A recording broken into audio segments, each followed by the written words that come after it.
রাজশাহী বিশ্ববিদ্যালয়ে কেন্দ্রীয় ছাত্র সংসদ রাকসু নির্বাচন ঘিরে কঠোর নিরাপত্তা নেওয়া হয়েছে।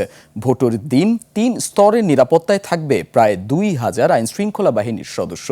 যে কোনো অনাকাঙ্ক্ষিত পরিস্থিতি মোকাবেলায় ক্যাম্পাসে থাকবে ভ্রাম্যমাণ আদালত।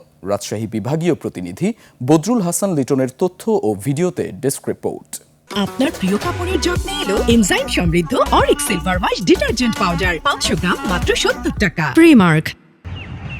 25 সেপ্টেম্বর রাকসু নির্বাচনে ভোট গ্রহণ ঘিরে নানা প্রস্তুতি নিয়েছে নির্বাচন কমিশন ও বিশ্ববিদ্যালয় প্রশাসন।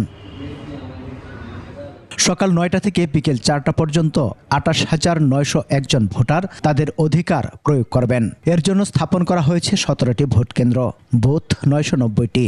ভোট গণনা শেষে ফল ঘোষণা করা হবে কাজী নজরুল ইসলাম মিলনায়তন থেকে। মোট 9টা বিল্ডিংয়ে 17টা সেন্টার করেছি এবং সব মিলিয়ে আমাদের বুথের সংখ্যা আছে 990টা।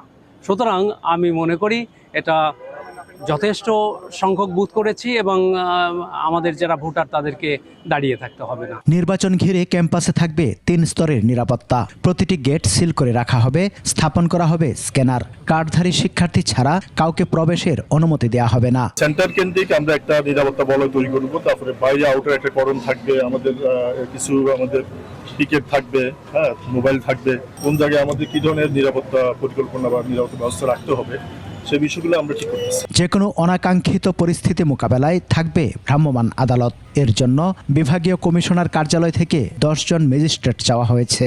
ভ্রাম্যমাণ ম্যাজিস্ট্রেট থাকবেন ফৌজদারি কার্যবিধির আন্ডারে। সেই ম্যাজিস্ট্রেট যে কোনো সময় যে কাউকে দণ্ড দিতে পারে। সবার প্রত্যাশা সুষ্ঠু ও শান্তিপূর্ণ নির্বাচন। সমার ইসলাম, ডেস্ক রিপোর্ট, 21 টেলিভিশন।